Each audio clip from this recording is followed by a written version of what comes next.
You are listening to Something Rather Than Nothing. Creator and host, Ken Vellante.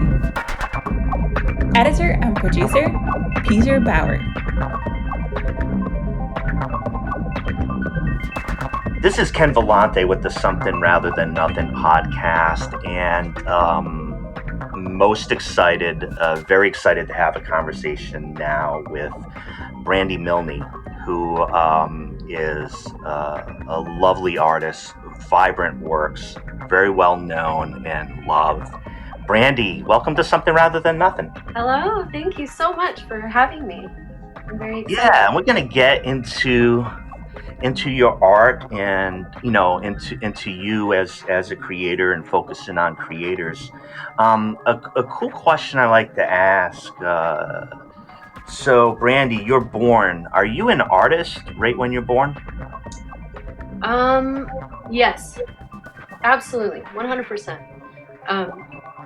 But for me, it took me many years, far too long to feel I deserved to be called an artist, to have that title within myself. Other people said it to me, but I really struggled with attaching that title to myself and feeling worthy of it. But 100%. How long did it take, Brandi, to identity?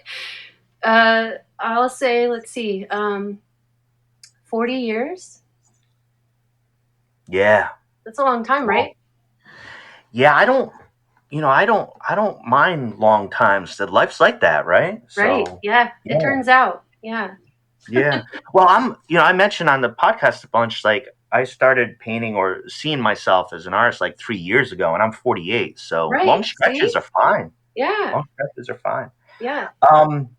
Brandi, so we getting into your art. I wrote down some words. I'm looking forward to conversations about like surrealism and juxtaposition of fantastic images. I've seen like words like candy coated or the brightness of your work. There's playfulness, madness. You grew up in Anaheim. What is this world? Tell us what's going on. In Anaheim or in my paintings? Very different. Well, in your paintings and where they come from. Yeah. Okay. Well, yeah. I love those words. I love madness. Playful, surreal. I feel like, in my life there was a disconnect with, just kind of how I felt inside, and then also like what my thoughts were about that kind of thing. A great divide, a disconnect. So for me, my world that I created and I'm creating, daily, it's always evolving, but it just kind of came out without me knowing what it was. It kind of unfolded for me. The more, obviously you're painting, you're, sitting there for hours with an intention or without an intention. But for me, I just kind of sat there and listened to, I don't know, something deep inside like that I could explore and, kind of create a world around, if that makes sense. So my work is very vibrant. It's candy coated, like on the outside looking in, but on the inside, it's based on like emotions and human experience, self-acceptance, love, and loss, grief, all that stuff. So it's kind of hard to say like where it came from, other than that disconnect within myself and willingness to kind of explore and listen and take 40 years to understand, maybe, and just be dedicated to it, to myself, I guess, to my expression, Well, yeah, thank you for that. Does that even answer that question? Yeah, it does. And and I think the thing is about your dedication to it as an individual creator is, you put that out, and out here, and I'm able to connect to it, and like immediately on the emotional level, I find that it's like, this seems too fun. Like, is this Oh, art? Can I play with this? Is this okay? Like there's this I love whole, that. yeah, like there's a forbidden component to it. I find that, I know the term with, pop surrealism that's used, but there's this Yeah. like great enjoyment that I know that people who love that style and love that art, that they get out of it, that I think other people be like, I don't know if I'm supposed to look at that. It's too weird. Right, right, right. Yeah, Yeah. It kind of yeah, evokes like a, um, do I have permission to explore this? Like, like yeah, it is fun and it is fanciful and doesn't make sense, doesn't always come together and make sense, but it's a wild ride if you allow yourself to go in there, yeah. and I enjoy it. wanted to. I wanted to ask, I started to mention, like, some art terms. You think about pop, and that has, and surrealism, and these type of terms. I wanted to delve into a little bit more of, like, say, surrealism and those components, your Mhm. idea of it. But I wanted to ask you, up front, um, what is art? And you talked about your identity and coming to terms with it and then express it. So you're an artist, and you're an incredible artist. Thank you. Oh, what is art for you? What is art? Art. Um, I love this question. Art is expression of the human experience, with no line, like with no boundaries, with just full abandon. Whatever expression you want to take, it comes alive. It comes from you. It comes from somewhere deep inside, even if it doesn't seem that way. It's way deep inside, and things that we don't always have access to. Like I was saying before, um, and and it's kind of hard to like put margins around that kind of thing. Like it is a full expression. It is communication with each other, with um, other humans that are on their own paths. And it's I put into my work a lot of emotion and a lot of deeper thinking, and um, I feel like I communicate that stuff, and people are attracted to it because they are on their own path and they understand within themselves. They so in that it's like I'm expressing what I feel, and then in turn it's communicating with other people and hopefully landing on a place within each of us that understands and come together and you know understand the struggle of life and the pains and the not just happy stuff. Like my work is, it looks happy, it's vibrant, very colorful and playful, but it isn't always happy. Some of it's really sad and deeply felt. So art is expression. Art is all of us communicating in our own unique ways. I really love your description. I've been, over time, and doing the podcast and Mhm. moving towards 100 episodes. Nice, It's congratulations. Yeah, thank you, thank you. It's very exciting, It and is great guests too. great.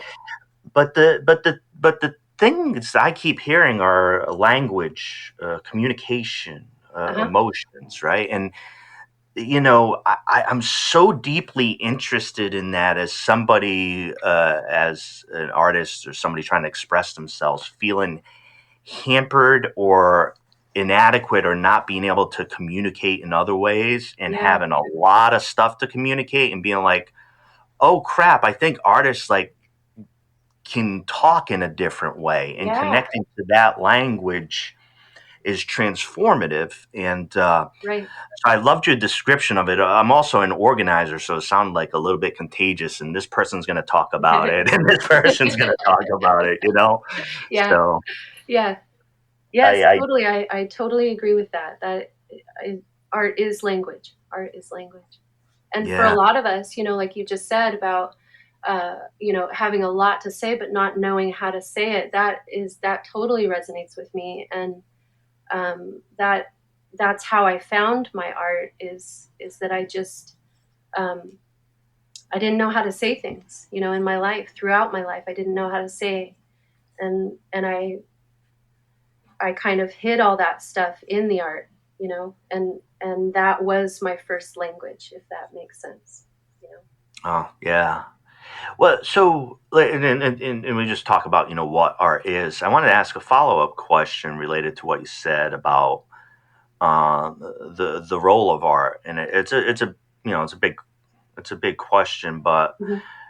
um, is it to communicate? Is it to disrupt? Is it to process? Is it all those Mm. things? What is the What role is of the art? role of art? I love that question.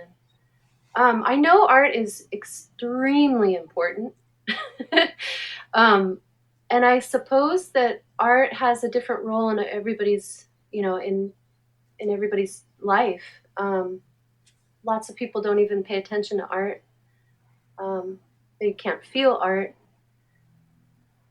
but they need it. They don't know they need it, maybe. But the role of art in the world.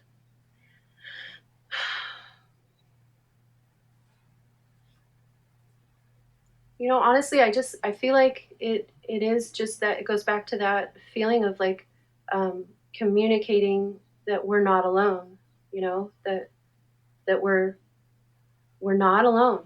We're Yeah, all connected. And um, and super important, super yeah. important in recent times with the pandemic to Oh, geez, yeah. if you don't have the discourse, face to face discourse, it might be some other, I don't know, what would you call, like, tethers thrown out there to the world. Exactly. Yeah. Yeah. Right? Exactly. It's funny. I thought when the pandemic hit, I thought, I didn't know where art would go. Yeah. Galleries were closed and museums and my business, I show in galleries and go to social gatherings, Yeah. but really, I feel like in my own business, I feel like people reached out more for art, during the pandemic and during the isolation. I feel like I felt a huge support, in my own small place on the earth. It really touches me because I know I understand it. It's a freaking crazy time and scary ass shit going on, and Yeah. people really reached out for art, and I've heard that through other artists, in their own businesses. So I know how important it is and how that thing of we're not alone. I'm not alone here. You know. Yeah. Yeah. And I appreciate your direct comments on that of, like, getting through and how to connect. I think it was interesting for me because I started the podcast outside of the pandemic, but the Mhm. bulk of it is in the pandemic, and now it comes out of the pandemic, and Yeah. I can't for one assess all that. Right. Like, Right. is just the experience of being within it. It was the type of thing where it's like, do you want to talk about art now? And there were two responses. Sometimes it felt like, hell's to the no, or absolutely. I Really. only want to talk about art right Yeah. now. Yeah. Yeah. Oh yeah. So, but I no, can't believe people said hell no. they never. It's Yeah. always polite, and maybe it's the way I receive hell knows. Like, if maybe in my head, if the response wasn't adequate, I process it as a hell no. Just Right. being honest. But no, it's been interesting in the personal pandemics and coming out of it. And Yeah. most of the world isn't coming out of anything, so it's I even know. I like know. that type of discussion about what your experience is. But Yeah. Um, Very excited. I know, Brandi, you'll be having, things will be open up, having things in gallery. But before we get, into like maybe some of the physical art and where to find that type of thing, I wanted to go back a bit and to ask you like almost like another kind of like, origin story, like, Hmm. question. But one of the questions I tend to ask guests is who or what made you who you are? Woohoo! Um, that's a big one. I have to say, my mom in my life growing up, um, she she was very creative in her mind. She was a writer, and we kind of grew up. My siblings and I. I'm the last of four kids, and we grew up. She was a stay-at-home mom, and she really was so creative, like, and made this little bubble for us. She would tell us stories, we'd read books, she'd make up games. Like, it was a playful environment for most of it. And later in her life, she died about 13 years ago. Not about, she died 13 years ago. um, and later in her life, she was very depressed. So it kind of changed as life went on for her. But I have to say that I even the dark years, at home, with her, Yeah. uh, they really did form what I do now. They really did. So I cannot not mention her for sure. And my husband Richard. He was basically the first person. I grew up in Anaheim, and my experience in Anaheim, there was no art and no appreciation for it in my bubble, at least. Like, my parents Yeah. didn't take us to museums or, show us any art. But so, like, I didn't grow up around other artists. A lot of people were just kind of closed off to it, or not interested. And so my husband, when I met him, um, he was very supportive of my art, and he believed in it when I didn't. He believed in me Yeah. when I didn't. And because of that belief that I could see in him, I wanted to believe it. So he would encourage me to keep going and try new things, and reach out to people and network as much as I could. This was before the internet. Um, uh, so I wanted to believe in myself, and I didn't, but he did, and he had a huge impact on me. And all these years later, we've been together, 22 years. All these years later, I believe it, and I can now meet that with him. If that makes sense. Um, Yeah. so Well, yeah, those two it people. yeah, that's and thank you, and thank you, and personally too. I know, a recent, guest I was talking to just about the highly personal like connection of the person that believes in you, or like the the connection of art and the actual relationship, or the like romantic ideals. And I'm not saying it Mhm. was like that because I Yeah, don't know your life, but what I'm saying is like I'm always attracted to that like deep human connection around like the endeavor, because it seems like there's so much more when that happens right, than right, right. you Yeah, know yeah. That is. involving more people, I guess, right? Yeah, yeah. That is a very special thing. And at the time, I didn't know. At the time, I hadn't seen this happen before. And like I said, I wasn't believing in myself. So I was just kind of going along with it. But looking back, I know exactly what you're saying. Like, yeah, there were other forces at play there, and Yeah. the Yeah. grand design, Hey, I believe. yeah, belief and faith, right? Yes, Belief and yeah, faith, yeah, on some level. For some yeah, things, you do it. So, well, thank you so much for that. So, another big like creation question yeah. is,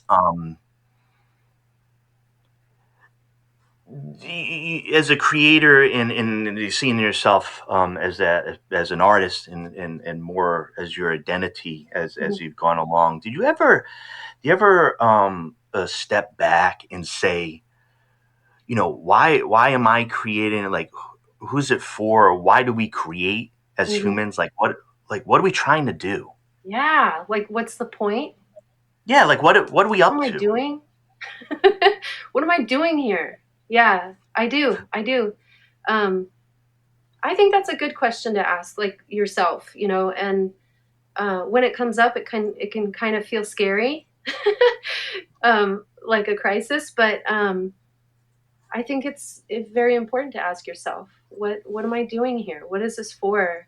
The way that I answered that to myself is like I was saying, this is kind of like a self-discovery process through art, through my life, and as long as I'm able, I'm gonna continue doing it. And I don't know.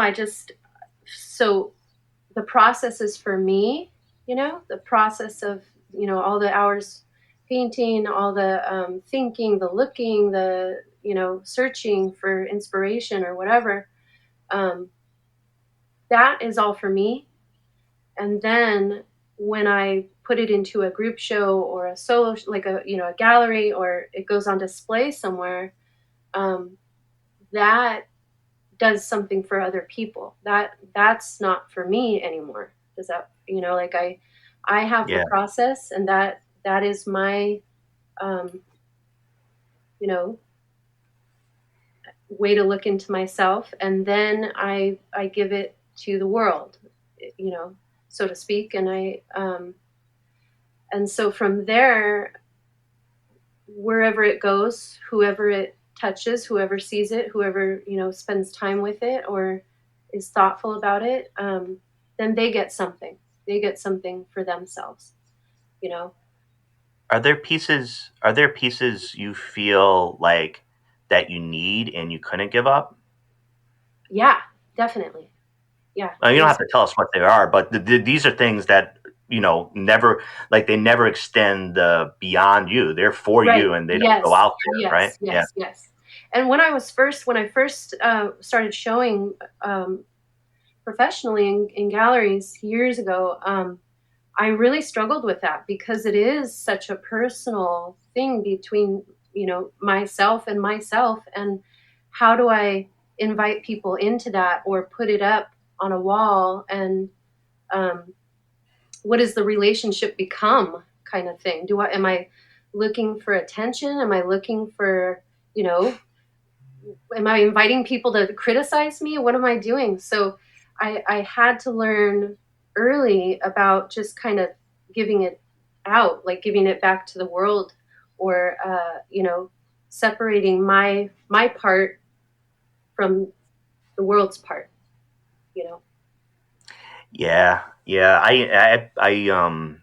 I've had that conversation with artists, and I've also dealt with it myself. And it really comes down to the relationships with the things and the things that you create. And I find that sometimes when I've had I've recently maybe had like a heavier period of producing, let's just say, things, there comes to like a point sometimes where I feel like I'm maintaining like too many relationships with all this stuff. Like, I like you, I dislike you, you remind me when I was 4 and terrified, or whatever the heck, whatever. And so it starts to feel crowded. Yeah. Oh, thank you, Brandi. I know why I'm talking to Brandi. Yeah, I feel crowded. I could have started me, Brandi. Why do you feel so crowded all the time? Right. I can tell you, Ken. Let's go in and have a moment on the couch. But I do appreciate and love the aspects of that, because I it's kind of like the way that I think about it, and just the ones that you need to look at a particular time to get yourself straight, right? And and if they weren't on that wall and somewhere else, they would have been thrown into another universe which they don't belong to. All right. right. Right. All right. We gotta focus on your mind back again, not what's going on here. Wait, I like Um, it. um, Brandi, I do want to ask the big one too, though I have two or three more questions for you. I want to ask the big one of we've been talking about things and some things. Why is there something rather than nothing? I love this question, and I don't know the answer, but That's I'll okay. try and put some words out. I think it goes back to the question of faith, or the idea of faith and believing. Um, you have to believe there's something. You have to.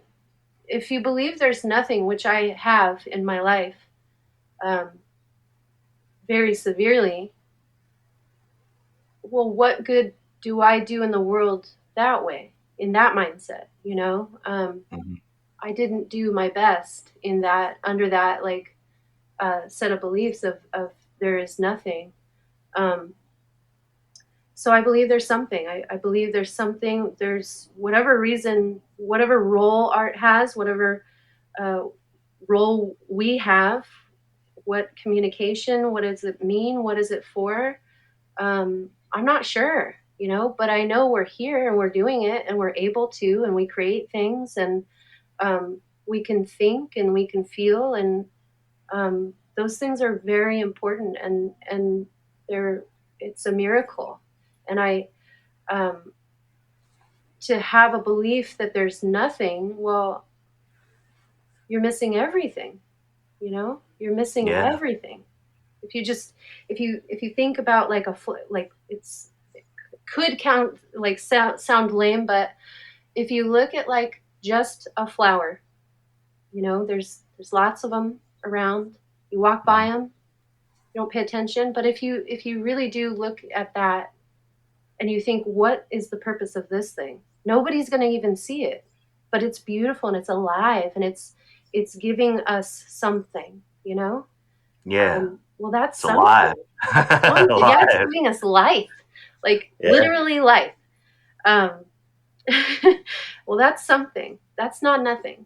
And Yeah. so Uh, that's very yeah. important, to believe in something. It's No, very thank you. I appreciate your wonderful answer, and important. I think about the components of faith too, and like um, and of course, it's one of the greatest songs ever by George Michael Of for course, me. Faith, definitely. um, that as well. Hey, Brandi, I'm asking this question a little bit differently nowadays, or opening up the opportunity for you to talk about your work, where to find it. But the first part I wanted to start in is like I'm asking folks now, like in the world, like physically in museums, are there some places and That people where do can they find my find your work. work, like in the world? Yeah, out in the world right now. I have a painting at Corey Helford Gallery. They are having their 15-year anniversary show. It's a big group show. This is the second half. It was so big they cut it in half. And I believe that goes through next month, or maybe half. It's up now. So that's at Corey Helford Gallery in downtown LA. And right now, I believe that's all that's out there on display in the And world. that's a great, well-known, well-regarded gallery down Yes, in yes, LA. Wonderful. yeah, And you said a group exhibit as well for people to track down there. Yeah. yes, yeah. Yeah. Good. Good. Other places to encounter you, find you online, or ways of which people can experience your art. I have my website, brandimilne.com. Um, but really, if you find me on Instagram, it's at Brandi Milne. I'm on Instagram, Facebook, and Twitter. And I use Instagram mostly as more of like a daily kind of diary, or just posting stuff in stories, like inspiration, thoughts, silly stuff, kind of like a diary thing. So um, find me. Yeah. Yeah, and in print and magazines, just to bring them up, I'm a adore High Fructose and Yes. Juxtapose, places like that. And I've seen you there, right? Have you been? Yes. Yeah, What was it? 2 years ago, I had a big feature in High Fructose. They're my yeah. friends. That's such a wonderful magazine. Uh, Gosh, it's so great talking to you. This is a great interview. I love these questions again. I so appreciate it. Yeah, and thank you. I mean, it does mean a lot for me to know because, like, what does a podcast mean? Why talk about anything nowadays? Yeah, Like, why do you? yeah, I mean, it's why do I? Yeah. I can tell you, and thank you for asking it. The Tell reason me. why I do is, so I'm a trained philosopher. I believe in pitched disagreement, in Woo. conversation, and thinking, and openness towards different things. And my firm belief is that by open up some space for a conversation, we can try to get away from the fact that all people seem to want to do right now is kill each other. Oh my gosh. Like as a pressure valve or something. Yeah. I love that. That's really amazing. Well, in the space too is I decided that there wouldn't be, it's independent. I can do whatever I want. So I think for folks to come into non-capitalist, non-hierarchical, feminist, inclusive, talking about philosophy, people are reasonably kind of like, what the fuck for a little bit. Right. Wow. Yeah. Well, why do I do it? Right. Thank you. Thank you for doing it. Thank you. Well, there's an episode. There's my episode where I was interviewed. It was an accident because I got on the phone with the guest, the woman who does the voice for the show. Her name's Rachel Lally, and she was a guest of mine. She's from Dublin. She's lovely and wonderful, and she was on with me because we were both going to do an interview with this Irish poet, a friend of hers. He didn't show up, and she was like, "All right, so now I'm going to interview you." So that's how this went on. I'm gonna go back and listen to it. I think it's like in the 60s, like 67 or something like that. And I was probably like, if I was super cagey, which I remember being, you could take me up on it later. Yeah. It's been a great pleasure to talk to Brandi Milne. And Brandi, before we let you go here, I was just wondering if you had anything you just wanted to say to listening audience, something that's on your mind. Well, I want to invite everybody to my next solo exhibition next year. It's at Corey Helford Gallery in downtown LA. The opening night is October 29th, and that's 2022. So I want to invite everybody. Everybody's invited. Please come. Incredible. 2 days before Halloween. Yeah. Yep. 2022. Yep. Brandi Milne, Corey Helford Gallery. I think now some of us feel we can plan for the future a little bit more. And on some of that information, I'm looking to plan for the future as well. Yeah. How exciting. Yes. Brandi Milne, thank you so much for your time. It's been wonderful to meet you and wonderful to have a discussion around like life and creating and living. So I wanted to let you know from my perspective, podcast perspective, being a guest on Something Rather Than Nothing is a great honor for me and for the show. And I wanted to thank you for that. Thank you so much. Thank you for having me and being so thoughtful and open. I really appreciate it. Absolutely. You. We'll talk soon. Let's make sure we talk soon, Brandi. Yes. Thank you.